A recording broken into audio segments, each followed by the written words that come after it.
It's raining outside, so I thought we could sit and have a chat about crime cases that we are interested in. I've had a few words to say about murdered child Charlize Mutten's case, and I'm going to catch you up on the details that we have to date. You might have checked them out yourself because you're interested in it, but if you haven't, let's talk about it now. We've learned Charlize died of gunshot, a fatal gunshot wound. And we've learned a few other things, but what I'm going to talk through first with you is the timeline. And I'm going to start on Thursday night, 13th of January, the evening before Charlize was reported missing. Charlize Mutten was reported missing at 8:40 a.m. on the 14th of January. On the night of the 13th, Justin Stein, Callista Mutten's fiancé,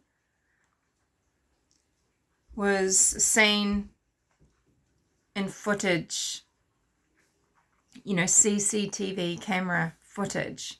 A series of images of him tracks his movements that night. So at about 5:53, he's at a BP station, British Petroleum petrol station. That was at a place called Marsden Park. Then at 7:19, he's on the main drag going through sort of parts of northwestern Sydney that go out towards where the Olympics used to be held, but you go through various types of areas. Drummoyne is sort of traditionally a Greek and Italian area. It's got that flavour to it in the architecture and in the shops there. It's kind of old school. A lot of it's sort of just post-war, and then a lot of it's much older. And part of Drummoyne is on a waterway that comes in from Sydney Harbour and goes up through suburbs which get a little hoity, Lane Cove and such, and then it heads out to Ryde, more sort of corporate districts, etc. Sydney's a really sprawling metropolis. It's a heaving Leviathan. I've got mixed emotions when I think of Sydney and the many years I lived there. But I know it well, and I know Drummoyne. And the main drag, Victoria Road, 7:19, seen there. 7:20, Bayswater Road, so heading out to a boat ramp at Drummoyne, seen there. What was he seen in? Well, he's seen in a burgundy utility vehicle. This is a double-cabbed utility vehicle with an open tray. And in that open tray, there's a blue tarpaulin covering a barrel. It's clearly visible in all the footage, right from the gas station to the boat ramp. He's at the boat ramp from 7:20 p.m. to 9:50 p.m. He's got his boat. He's towing a boat.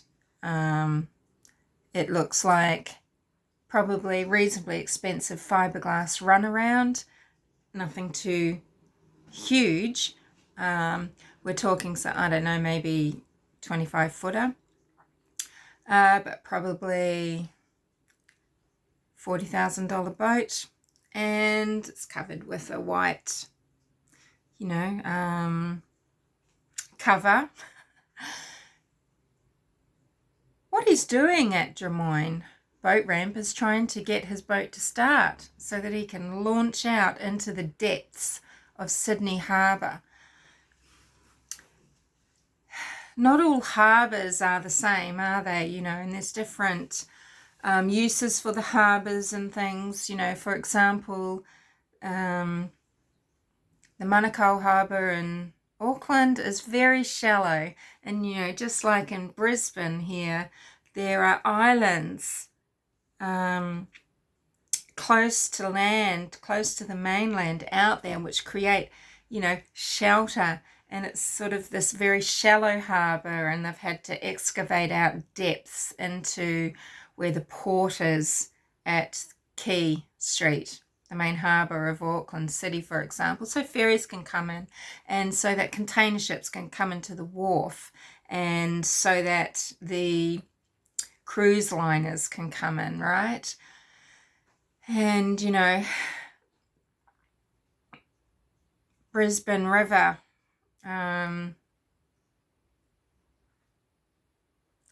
is the same. There's a channel that has to come in through the shallow bays.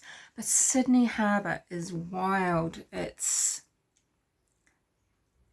very deep. It's always dark. It's steely grey. It's navy blue, you know. And in the city there, just to the east, you've got the navy wharves, and right in the city all the cruise liners come in, you know, the QE2, etc. And it's a vast waterway, and it's deep, and there's lots of boating life out there, and there are little islands scattered around with lots of history, and then the waterways really finger up through the land of the Sydney metropolis, and there's boat ramps and things up there. And this is where Drummoyne is, just sort of in this northwest, in a little northwest corner of part of this waterway. And this launch was unsuccessful, but no doubt Justin Stein thought in the dead of night he can go into these deep depths, you know, go across the Sydney Harbour into the deep depths. He wouldn't even have to try to cross the dangerous bar out to the open ocean. Not at all. He could have put this barrel out of his boat under the Sydney Harbour Bridge, you know, if he was confident that he was going to be able to get it, you know, get out there and get it into the water. It would sink. This has failed, so he's gone to a place called Windsor, and he's been there from, I think, 1:30 to 1:40. So he's heading inland, and failed there. So by the time he got to Colo Jetty on the Colo River, it was 2:25. Then he was seen at Lower Colo Road from 2:37 to 2:46, and guess where the barrel turned up? Lower Colo Road. So we have the facts that the barrel with Justin Stein, the barrel containing the body of little Charlize Mutten, it's in Drummoyne. You could be forgiven for thinking, well, okay, was Charlize killed in Sydney, and then he's just travelled further and further inland and out to somewhere that he's familiar with, you know, in his desperate attempt to dispose of this little girl that he has heinously murdered. No. The police ascertain and allege that the barrel came from the Wilderstein property out at Mount Wilson. This is the family property. Justin Stein's family is wealthy. His parents own a jewellery shop where I actually bought an engagement ring one time. You know, as one might do. In the Queen Victoria building, one of the grandest shopping districts and historical buildings right in the heart of Sydney City, QVB. It's beautiful, it's grand, and that's where they have a jewellery shop. And I'm not sure which relative of Justin Stein or which relatives have title to Wildenstein venue out in Mount Wilson, whether it's his parents, his brother, cousins, uncles, whatever. I'm not sure.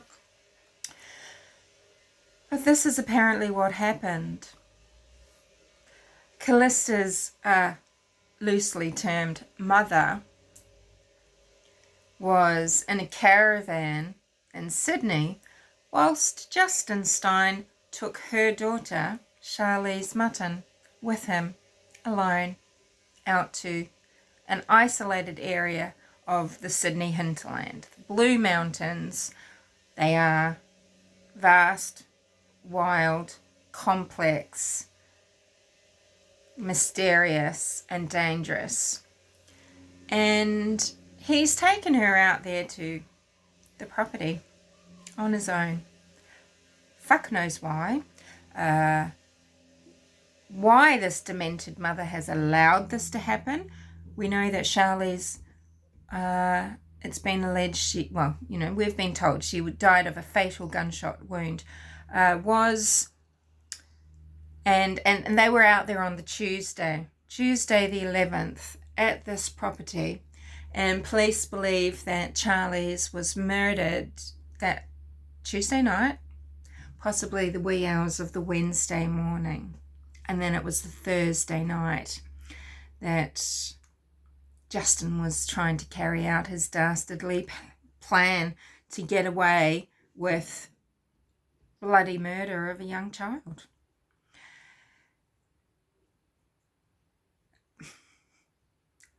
You might be forgiven for thinking Callista must have been held at gunpoint and then Charlize kidnapped against Callista's will.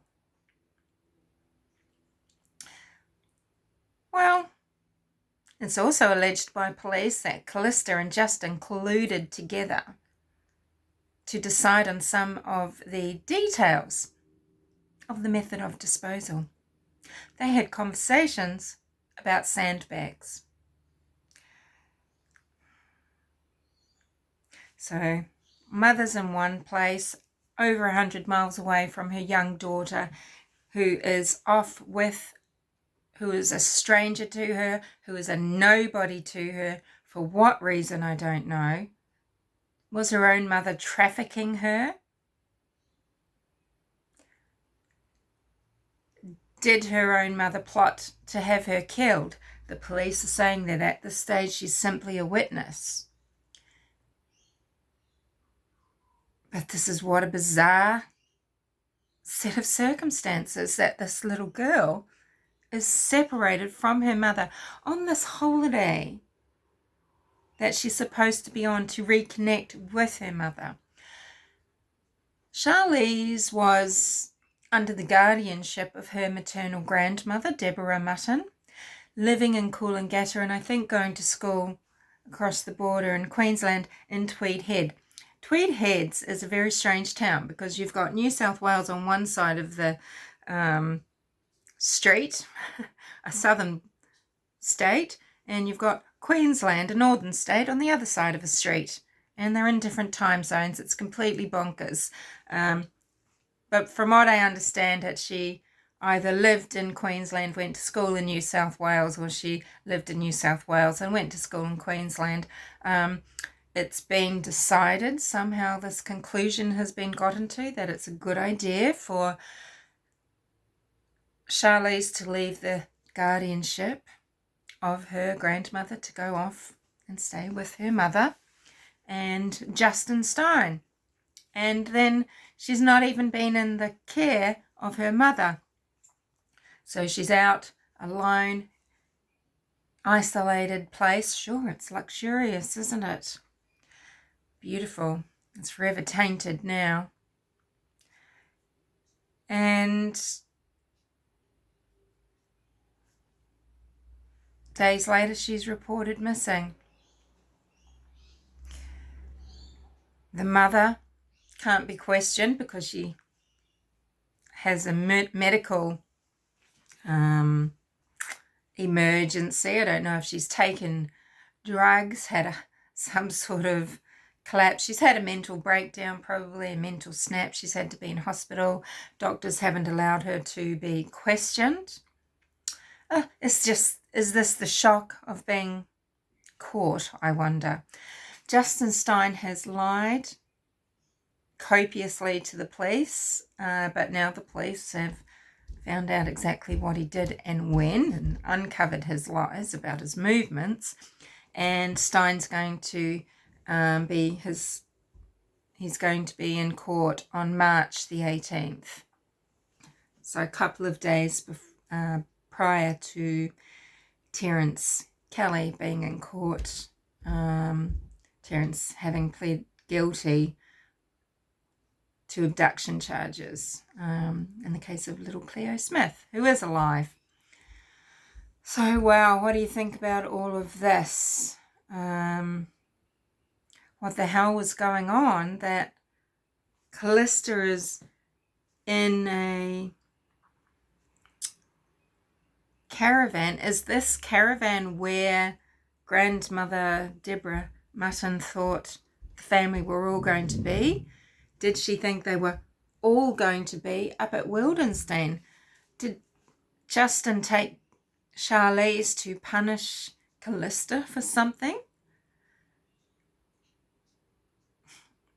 But why is Callista colluding about the sand? And we all know you don't go to Murders R Us, Home Depot, Bunnings, etc., right? So he's got in a barrel from Wildenstein. I'm sure there is a lot of landscaping out there. I can see it on the satellite and in pictures. There's plenty of rocks. But, you know, murdering dumb fucks, I mean, I guess they're stupid just by the definition of being a child murderer. No, he's decided it's a good idea to go into Bunnings. I think this must have been on the Wednesday or the Thursday. And then these people have finally reported Charlize missing. So that's what's happening with the case of Charlize Mutten, a very sweet-looking 9-year-old girl who did not deserve to be sent off to her death. And I had wondered if Callista had part guardianship, but I believe not. And her father, Charlize's father, Scott Hensby, certainly didn't have any form of guardianship either. She was the sole legal responsibility of Deborah Mutten, who must be suffering greatly right now. But why are legal guardians allowed morally and legally to send children off to people that it's been deemed are unfit to care for their own flesh and blood? This is what happens, right? This is what happens. What else? Well, let's have a quick chat about Morphew then, because the hearing that's going on at the moment, still a shit show. But I'll tell you this, it shouldn't be a surprise. An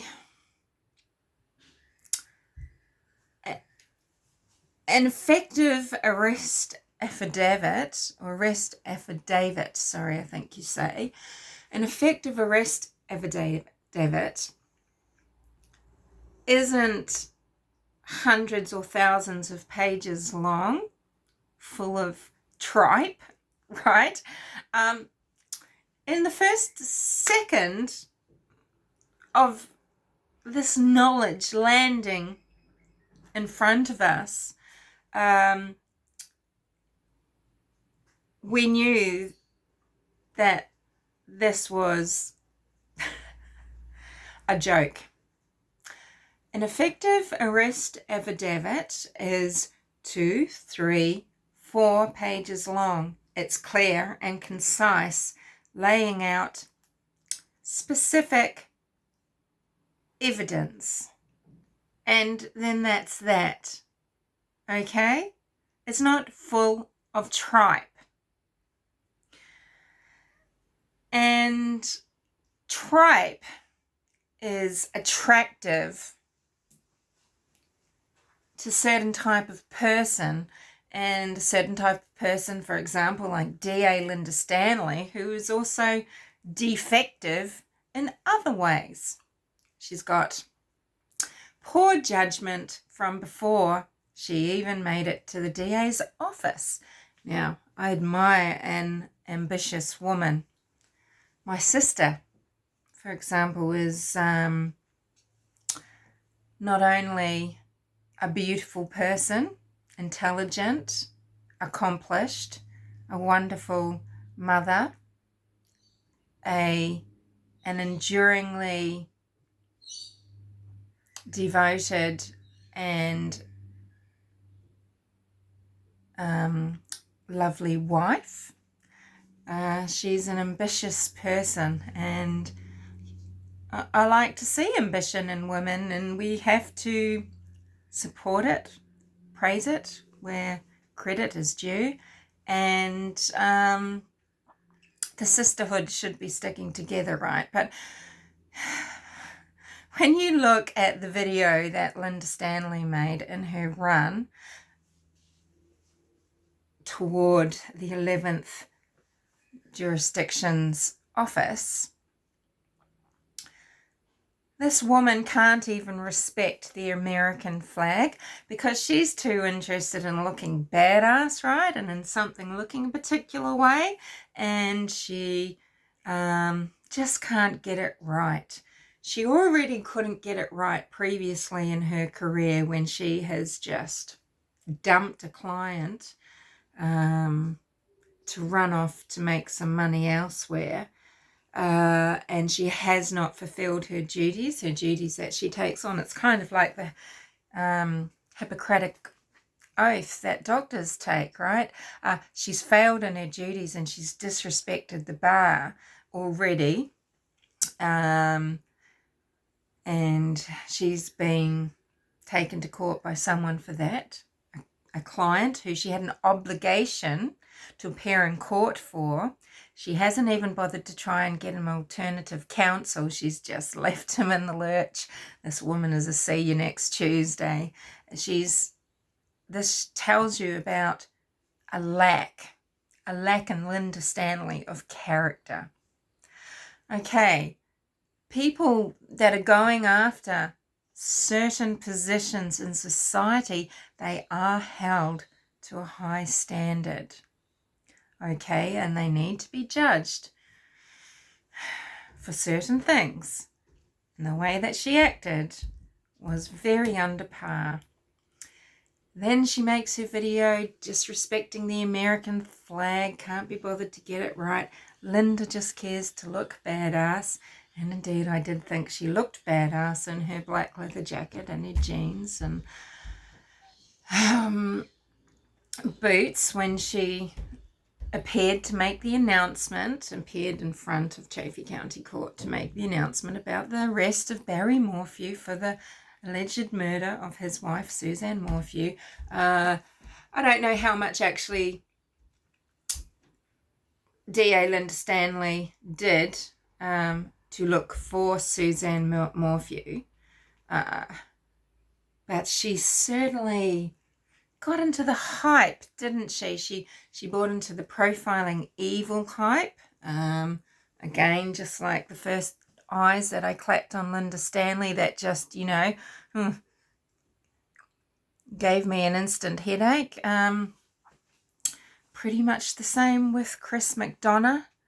And Linda and Chris, in my opinion, are like this, just like he is with Donna Serafina and the loose little flappy lips that they all have together, and the fakery that they bring to you together. Linda Stanley, I believe, was manipulated because of her power hunger and because she wants to be a heroine. She's been manipulated probably quite a lot by Chris McDonough and by this ridiculous arrest affidavit that was written up by somebody that is quite immoral and unethical. And she has jumped very quickly. She didn't need to. There was no need. Remember, you've got the double jeopardy laws there. She didn't need to pounce, but she couldn't help herself. She's walked into office and she's immediately said, hand it over, I'm making the arrest. And then, I allege, she's told McDonough, and he's taken himself into Salida for the big event. And this is because of his instinct, of course, his instinct. So you can't afford to do this. This is a murder case. This is a murder case. And they haven't followed evidence, not because it necessarily leads to a perpetrator, but because simply by following the evidence, fingerprints, partial DNA, that could be of someone related to a crime or who immediately committed a crime, heinous crimes at that, sexual assault crimes, let's be clear, if not to just simply be able to rule it out, right? Doesn't that just make sense? It's just been overlooked. You can't afford these mistakes. This is worse than Keystone Cops. And what it is so disrespectful to Suzanne Morphew, to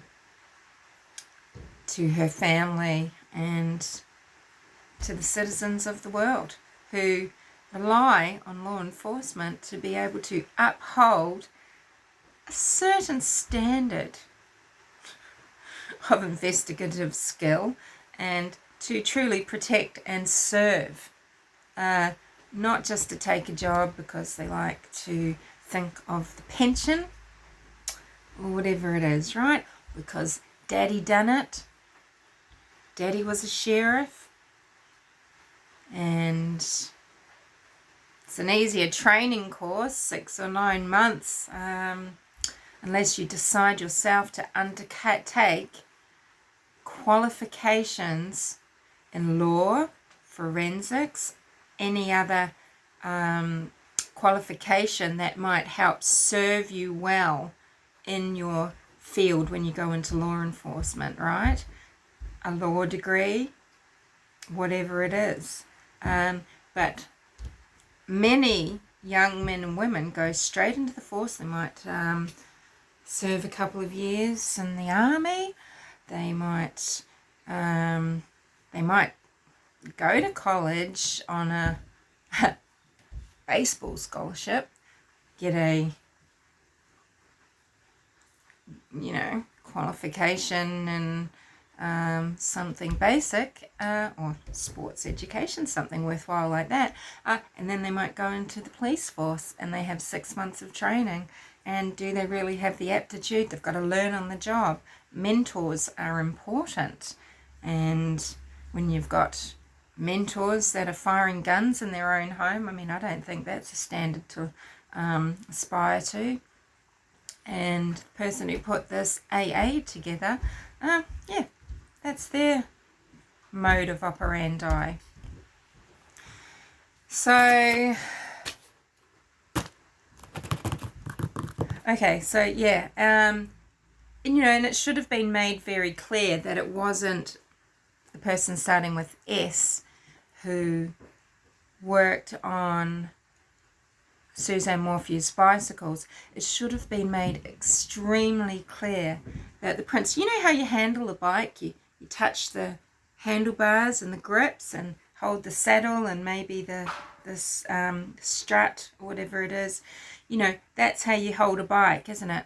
It was never, to my understanding, made clear that they ruled out all the people that could have possibly touched that bike. And this should have just been something simple in the evidence that all fingerprints and DNA on that bike were accounted for, so therefore, and they're not related to the crime, so it leaves other people that might be related to the crime that were closer to the missing person, Susan Morphew.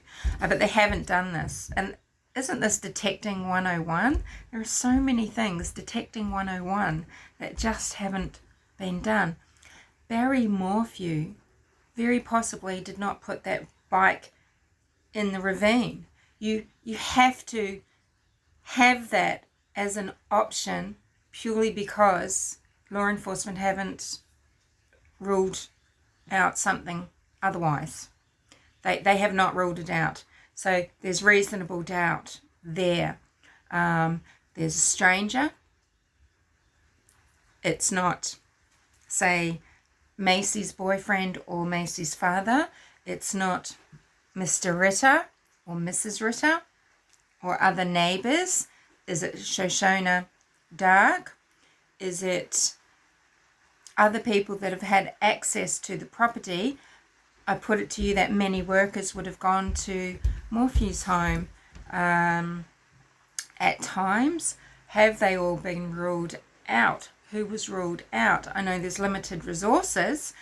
Why would you choose to leave that forensic evidence out if there's limited resources? That's directly relating to the last moments possibly of Suzanne Morphew's existence on this planet. It should be of utmost importance. So I was pondering earlier, maybe there's a limit. I know that some counties, they say, okay, they are only allowed 20 pieces of evidence to be forensically examined, DNA and the like. There could be a limitation in Chaffey County. Wouldn't you think that along with the needle sheath cap, which was in the clothes washing machine or dryer, the bicycle and the evidence from the vehicle would have been followed through to the end to rule out stranger danger, right? But they didn't do it. It's very weak. They're relying on emotion. They're relying on you hating someone who they haven't shown clearly to be guilty, and a lot of people believe him to be, and it's very possible Barry Morphew killed Suzanne. I believe this though, when people have happily, gleefully, willfully gone along with conjecture, ridiculous conjecture about, oh, Barry Morphew was chasing Suzanne around the house, you're disrespecting Suzanne because you're just hot air for entertainment. Are you getting the tingles? Right? It's sick to think that way, to take such pleasure and to have such... just to spend your time discussing that at length, for example. Oh, and then he chased her around and then he shot her with this and that. You know, it's not less loyal to Suzanne to try and just believe the facts. Do you understand? I think it's actually disrespectful, and I don't respect or honour when people are carried away like that. You're either doing it because you're weak-minded, you just like the salacious, lascivious, or whatever detail, you're just enjoying the hate, you're trying to manipulate others that see your comments and you want them to believe this because you know how social media works. It just takes one person to see garbage like that to just spread that exponentially out to the world, and suddenly you've got 100,000 people. They believe that is fact. They actually believe it is fact. Morphew could have used the dart needle to drug, Suzanne. Sure, Suzanne could have used it herself. She might have been into a little bit of that for pain relief.